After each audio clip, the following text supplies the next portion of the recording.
अस्सलाम वालेकुम, क्या हाल हैं सबके? ठीक हैं, उम्मीद करता हूँ सब ठीक होंगे। कुछ न्यू अपडेट्स के साथ आए हैं।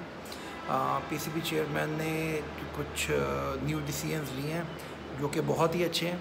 उनमें से पहला डिसीजन तो यही है कि इनको जो कि रूल था दरमियान में थोड़ी रिलैक्सेशन हो गई थी, उसी को दोबारा से इम्प्लीमेंट किया है कि पाकिस्तानियों को जो सेंट्रल कॉन्ट्रैक्टेड प्लेयर्स हैं, एक पीएसएल और उसके साथ 2 लीग्स खेलने की इजाज़त और होगी। ठीक है, और ये भी सुनने में आ रहा है कि बाबर आजम शाहीन वगैरह इनको तो दूसरी लीग ही थी, तो उस पर क्यों नहीं मिला?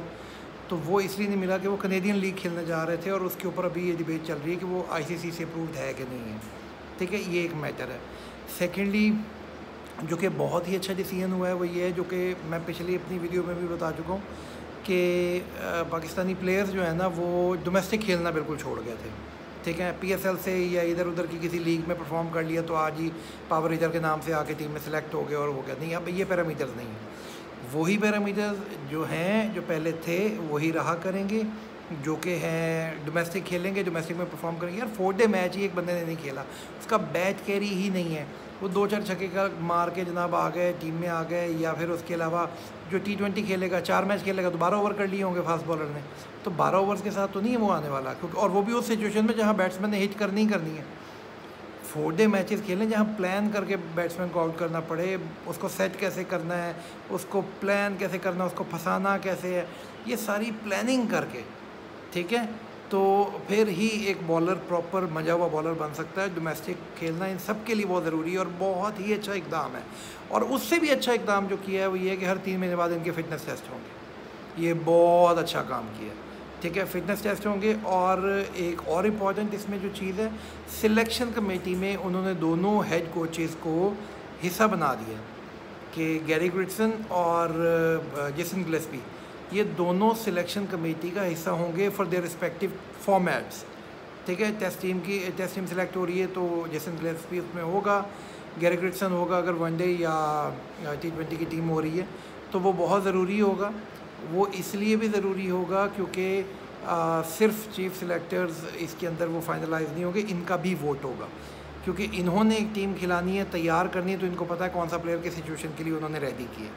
ठीक है, ये एक बड़ा अच्छा कदम है हमारी टीम के लिए। लड़कों की फ़िटनेस, उनकी डोमेस्टिक खेलना बहुत ही अच्छा है। और अब जो रूल पहले हुआ करता था इंतखाब आलम के दौर में, और जो पहले थे 2007 या हाँ उससे पहले जब शोएब अख्तर की कंट्रोवर्सी हुई थी आसिफ के साथ, ठीक है, तो उस वक्त भी क्या हुआ था, गलती चाहे आसिफ की थी, लेकिन शोएब अख्तर ने उसको बल्ला मार दिया था। इतने बड़े स्टार प्लेयर को उन्होंने निकाल के बाहर फेंका, जहाज़ में बिठाया, वापस भेज दिया।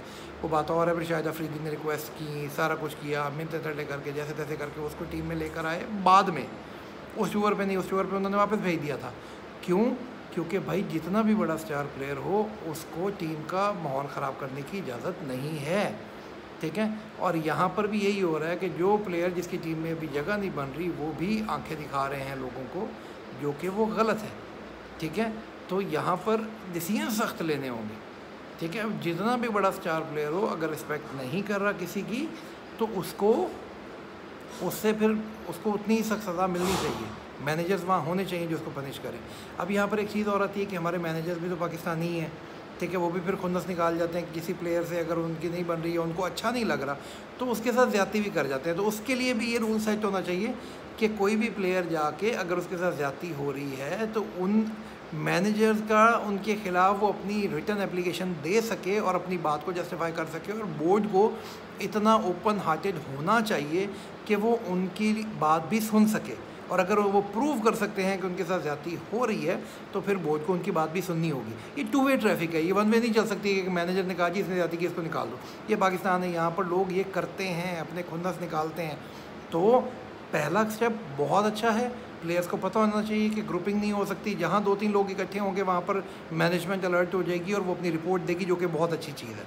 ठीक है, ये तो होगी मज़ेदार बात। लेकिन अगर मैनेजमेंट ही अपना कोई खार निकाल रही है, कुछ निकाल रही है, तो उसमें भी ये है कि प्लेयर भी अपने आप को जस्टिफाई कर सके और मैनेजमेंट के अगेंस्ट भी अपील कर सके, ताकि मैनेजर्स के ऊपर भी क्रॉस चेक होना चाहिए। चेक एंड बैलेंस उनके ऊपर बहुत ज़रूरी है। सिर्फ आप ओपन किसी को भी नहीं छोड़ सकते, ना प्लेयर को और ना ही मैनेजमेंट को। ठीक है, तो ये इकदाम बहुत अच्छे हैं पाकिस्तान क्रिकेट के लिए। मैं बड़ा खुश हूँ कि ये इकदाम उठाए गए हैं और अल्लाह करे कि अब हमारे प्लेयर्स डोमेस्टिक खेलें। जो हफीज़ भी इतने अरसे से कह रहा था, मैं तो मिसबा का फ़ैन हूँ इस लिहाज से कि वो जब कोई टूर खेल के आता था अगले ही दिन पाकिस्तान लैंड हुआ है, अगले ही दिन जो भी मैच हो रहा था सुई नॉर्दर्न की तरफ से वो खेलता था, वो बंदा उधर से खेलने पहुँचा होता था। ठीक है, ये चीज़ उसकी क्वालिटी थी और यही काम हफीज़ भी करता था। ठीक है, जब टूर से वापस आए सीधा डोमेस्टिक में, अपने क्लब में खेल रहे हैं, डोमेस्टिक खेल रहे हैं, यार कमाल करते थे। ये हर प्लेयर की ज़िम्मेदारी है, एहसान नहीं है, उनकी ज़िम्मेदारी है। यहीं से उठ के ऊपर प्लेयर आएंगे। जब इनको बॉलिंग ही नहीं करेंगे, ये इनकी अच्छे बॉलरों के केस हमारे डोमेस्टिक खेलेंगे ही नहीं, तो कैसे आगे जाएंगे? तो भाई ये बड़ा ज़रूरी है। तो प्लीज़ मेरी आप लोगों से रिक्वेस्ट है कि इस अपने प्लेयर से रिक्वेस्ट है कि इसको अच्छा इक़दाम समझ के इसको अप्रिशिएट करें और इस पर काम करें, ताकि आप लोग भी अपने बैकअप तैयार कर सकें।